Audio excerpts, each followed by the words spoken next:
croissante à déglutir depuis quelques jours, avec quelques fausses routes depuis le jour même.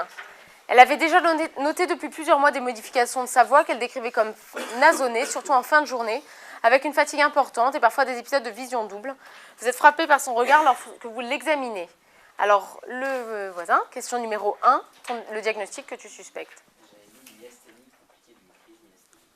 Ouais, donc globalement, tu avais parlé d'une myasthénie, ça c'est très bien, je pense que vous avez quasiment tous mis myasthénie. Si vous avez mis que myasthénie, c'est pas assez.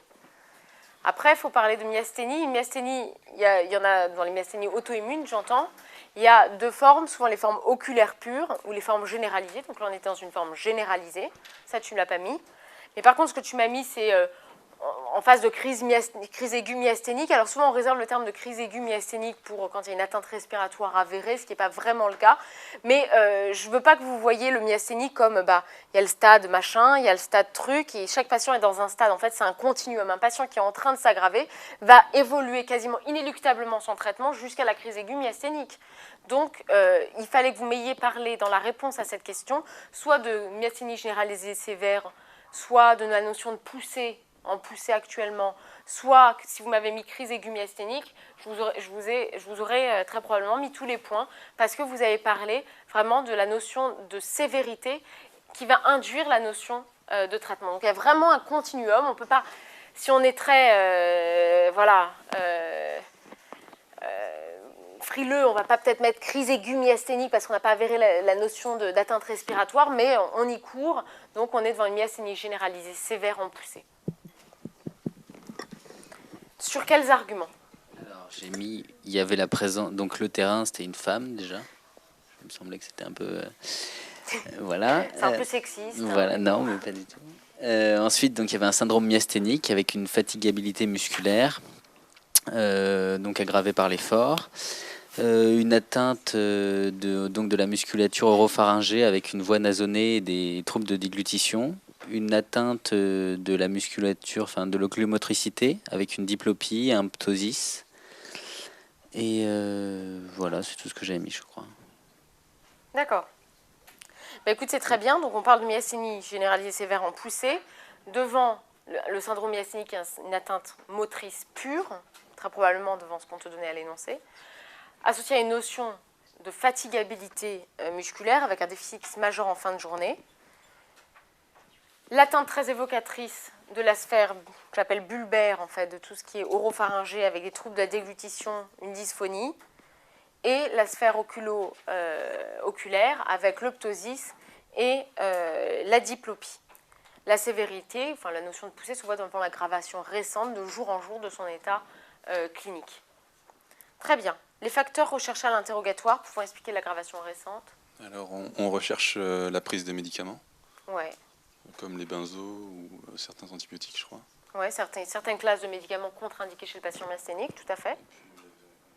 Alors ça peut être sinon donc, toute infection, par exemple, tout stress finalement, une infection en cours, une chirurgie récente, et aussi par l'implication thérapeutique dans la chirurgie, pour l'anesthésie, ou la prise d'un médicament contre-indiqué, ça peut être un bêta-bloquant même en collyre, ça peut être certaines classes d'antibiotiques, ou ça peut être, comme tu l'as dit, les benzos. Parfait. Comment tu complètes ton examen physique?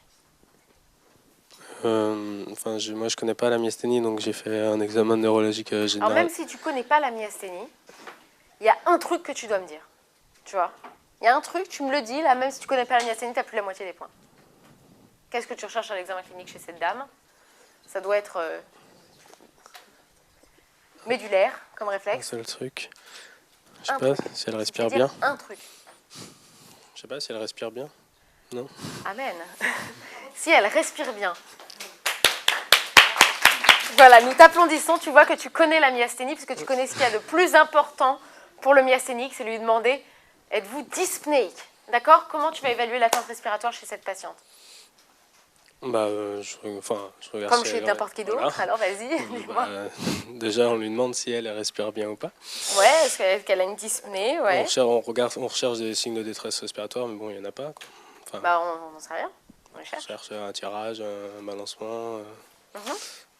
Voilà, voilà. Alors souvent chez les myasthéniques, on fait aussi, ou les patients neurologiques, il y a des choses qu'on aime bien faire. Alors ça fait partie notamment du score myasthénique, de faire compter les gens en apnée, sûrement prendre leur respiration et de compter le plus loin possible. Ça te donne un chiffre qu'on va pouvoir comparer tout au cours. Si tu répètes l'examen, tu vas pouvoir comparer ce chiffre à chaque fois. Tu vas évaluer l'efficacité de l'atout. Tu vas pouvoir regarder s'il y a un encombrement bronchique. Et souvent, tout service de neurologie est muni d'un appareil qui va mesurer la capacité vitale au lit, sans qu'il y ait tous les trucs qu'ils font aux EFR. C'est vraiment un petit appareil que tu peux mesurer qui donne une valeur objective de sa capacité vitale. Très bien. Donc ça, c'était le réflexe médulaire de la myasthénie. C'est est-ce que votre patient myasthénique respire?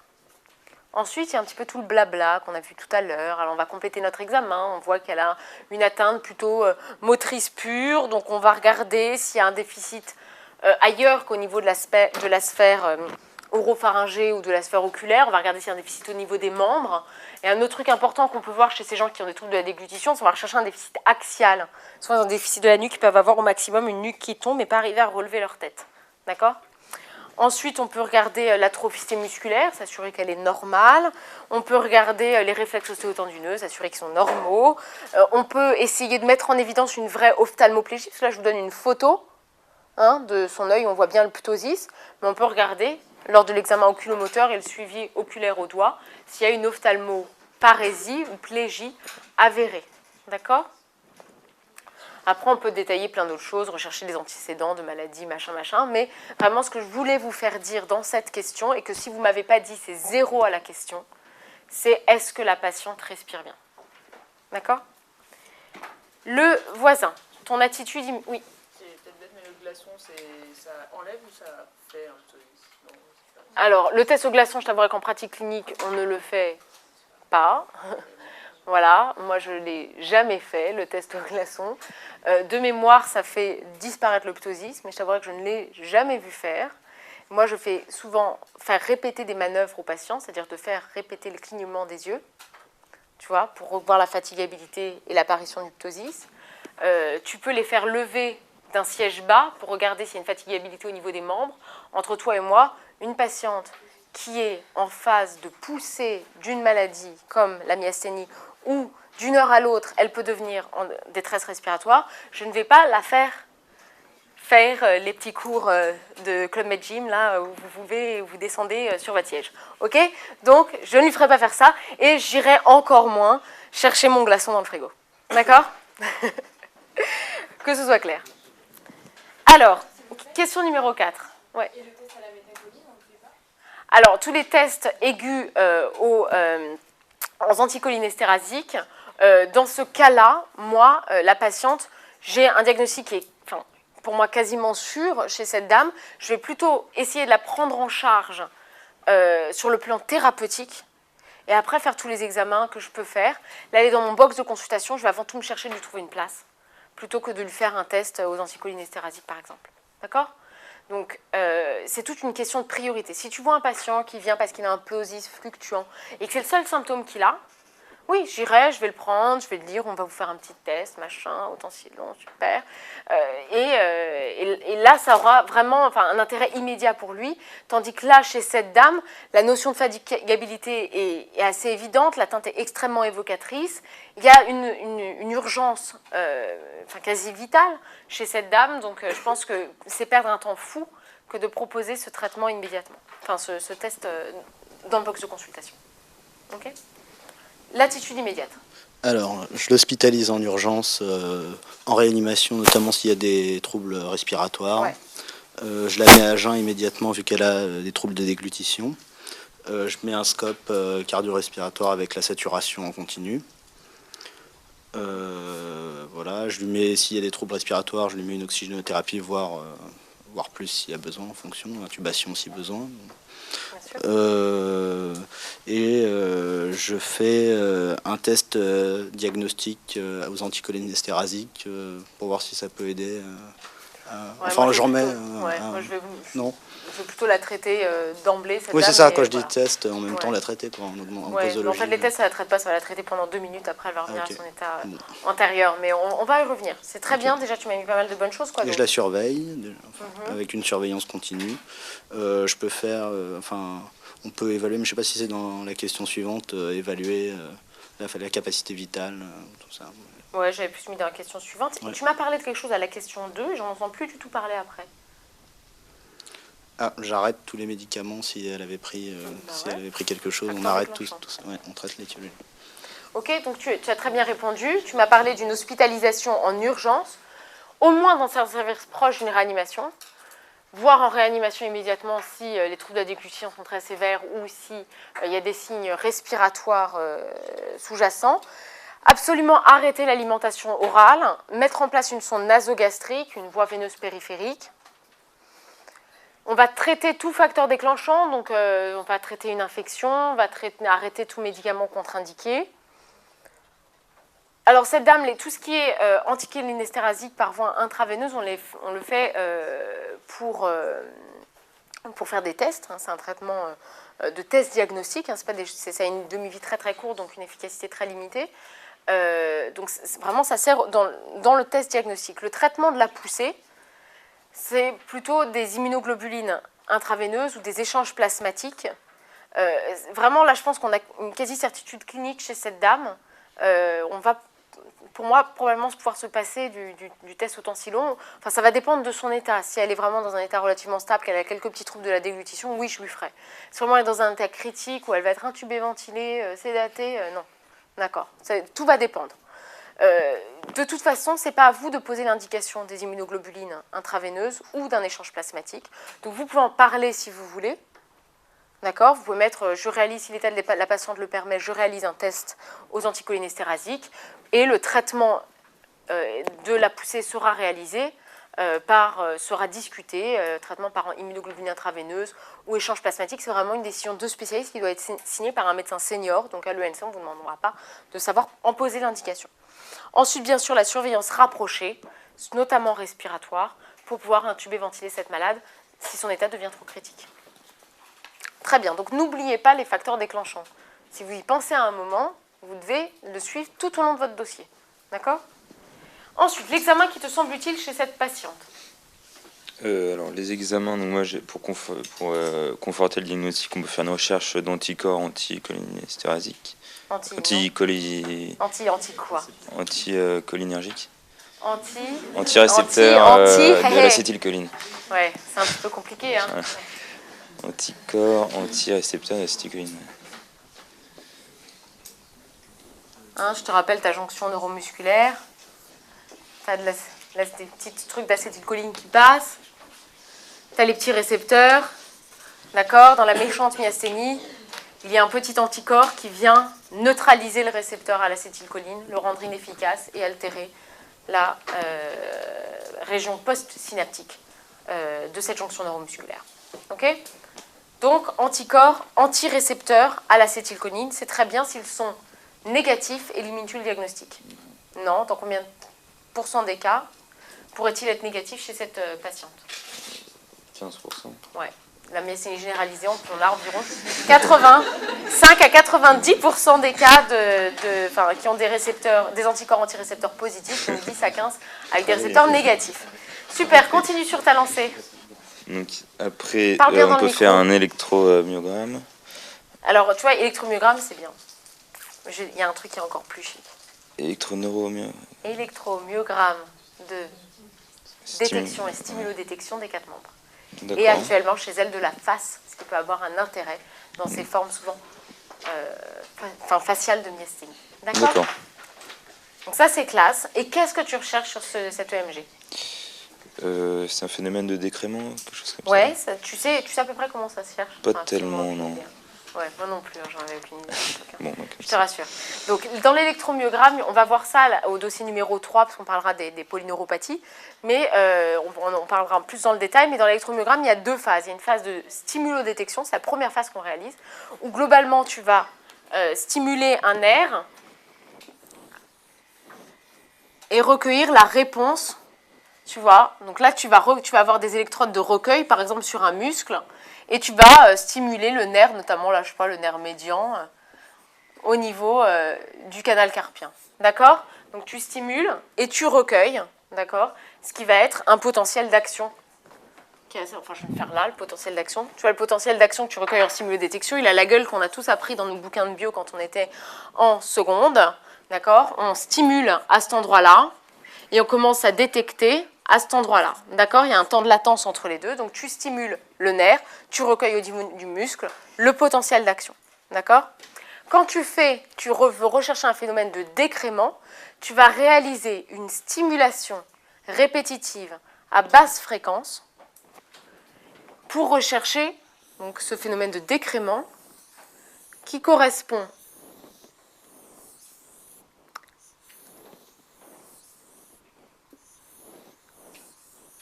à la diminution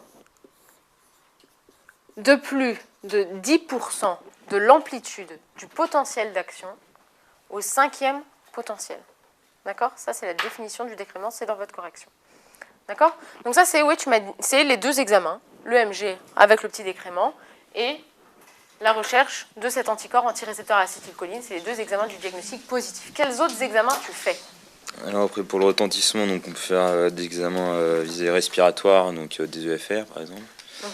Moi, j'ai mis une radio de thorax aussi. Ouais. Quoi? Dans la radio de thorax, tu cherches juste... Pneumopathie d'inhalation, par exemple. Ouais, d'accord. Voilà, et puis retentissement, j'ai fait un ionogramme sanguin aussi, un petit bilan biologique. Ça mange pas de pain. Ouais. Et après, on peut faire aussi un bilan un peu étiologique, avec notamment un bilan infectieux, inflammatoire. Infectieux, alors infectieux, Si, c'est quoi? On peut faire une CRP. Ouais. Et puis Effectivement, NFS, on peut la faire. NFS, CRP. Voilà. Maintenant, on va prendre la question dans un autre sens. Tu vois, là, tu m'as pris, on a fait un peu un catalogue de ce qu'on peut faire dans le diagnostic de la myasthénie. On a ouvert notre bouquin, d'accord? Maintenant, je veux que tu me dises, ta patiente, on est vendredi soir, d'accord? Le samedi, il n'y a personne. L'électromyogramme est déjà fermé parce qu'il commence le week-end vendredi à 13h30. Vendredi soir, que fais-tu comme examen complémentaire chez cette dame? Je vais faire... Rien n'est pas une réponse. Non, mais au niveau respiratoire, des gaz du sang. Voilà, tu te réfères toujours à tes mots-clés urgents de la myasthénie. C'est poussée de myasthénie, ça doit flasher dans votre tête 2 choses. Tu as atteinte respiratoire qui flash, donc gaz du sang, capacité vitale au lit, EFR rapide. Et tu as facteur déclenchant qui flash, et tu m'en as pas parlé, bilan infectieux, mais tu m'en as parlé un peu dans le bilan étiologique, mais pour l'instant, ça n'a pas de sens. Donc, bilan infectieux, oui, la CRP, oui, la bandelette urinaire, oui, la radio de thorax, mais aussi à la recherche d'une pneumopathie pouvant être la cause et pas la conséquence de cette aggravation de sa myasthénie. Tu vas faire une NFS, tu vas faire plein de choses, tu vas faire un examen clinique complet à la recherche d'un foyer infectieux étant facteur déclenchant potentiel de cette crise aiguë. D'accord ? Ensuite, à tout le reste, à le bilan du diagnostic positif de la maladie. On en a parlé de l'électromyogramme, on a parlé des anticorps antirécepteurs acétylcholine. Ça, on peut le faire dans un délai rapide dès que ces examens sont disponibles. On va le prélever rapidement, on n'aura pas le résultat tout de suite pour les anticorps. Et ensuite, tu vas faire le bilan étiologique, comme tu m'as dit. Donc là, tout le bilan auto-immun, la recherche d'autres affections auto-immunes associées, parce que je vous rappelle qu'elles sont associées dans 10% des cas. Donc, rechercher le contexte inflammatoire. Et deuxièmement, la réalisation d'un scanner thoracique à la recherche d'une anomalie thymique, soit thymome, soit hyperplasie. Tu me disais ? Ça, c'est pas en urgence. C'est pour ça que je voulais qu'il insiste sur qu'est-ce qu'il fait vendredi soir. Vendredi soir, il se souvient des points forts qu'il a vus en conf et il s'est dit la myasthénie, je dois me souvenir de 2 trucs un vendredi soir, l'atteinte respiratoire, la recherche d'un facteur déclenchant, et c'est tout ce que je fais. D'accord ? Ensuite, les armes thérapeutiques dont on dispose dans cette affection. Merci. Donc il y a d'abord les traitements médicamenteux. Donc au niveau symptomatique, les anticholinésterasiques. Je ne connais pas de molécules. C'est pas grave. Ce qui sera coté, ce sera anticholinésterasique. Et au niveau étiologique, on a parlé des immunoglobulines ou des échanges plasmatiques. Ensuite, il y a tout ce qui est orthophonie et kinésithérapie, j'imagine. Ouais, souvent les patients ils peuvent avoir ça dépend si ce sont des symptômes qui se sont installés. Des fois en bout de course, les symptômes sont permanents, mais des fois c'est des patients qui vont avoir une atteinte qui est fluctuante. Et surtout, c'est des patients qu'il ne faut pas trop fatiguer, parce que c'est la fatigue qui déclenche leurs symptômes, donc je ne pense pas que ce soit indiqué. Ok. Ensuite, tout ce qui est mesures sociales, éducation thérapeutique et information de la patiente. Ouais. Et soutien psychologique. Tout à fait. Et puis... Je sais plus de quoi je voulais parler. La prévention des facteurs déclenchants. Ouais. Donc il y avait information sur les traitements contre-indiqués. Ouais, ça, on va voir ça après. Okay, donc dans les armes thérapeutiques, il y a le traitement qui est plutôt symptomatique, entre guillemets. Globalement, l'acétylcholine passe dans la synapse, au niveau de la synapse de la jonction neuromusculaire. Elle va se poser sur les récepteurs. C'est comme ça qu'on a la transmission neuromusculaire du signal nerveux. D'accord ? Dans cette synapse, il y a aussi des petites molécules d'acétylcholine estérase, d'accord, qui détruisent au passage certaines petites molécules d'acétylcholine qui passent la jonction pour un petit peu moduler le passage de l'information nerveuse. Voilà, donc vous imaginez si déjà quand l'acétylcholine elle passe, elle ne peut pas se fixer sur le récepteur. Si en plus il y a l'acétylcholine estérase qui naturellement en dégrade une partie, on ne lui donne pas toutes ses chances à cette petite acétylcholine de passer la jonction.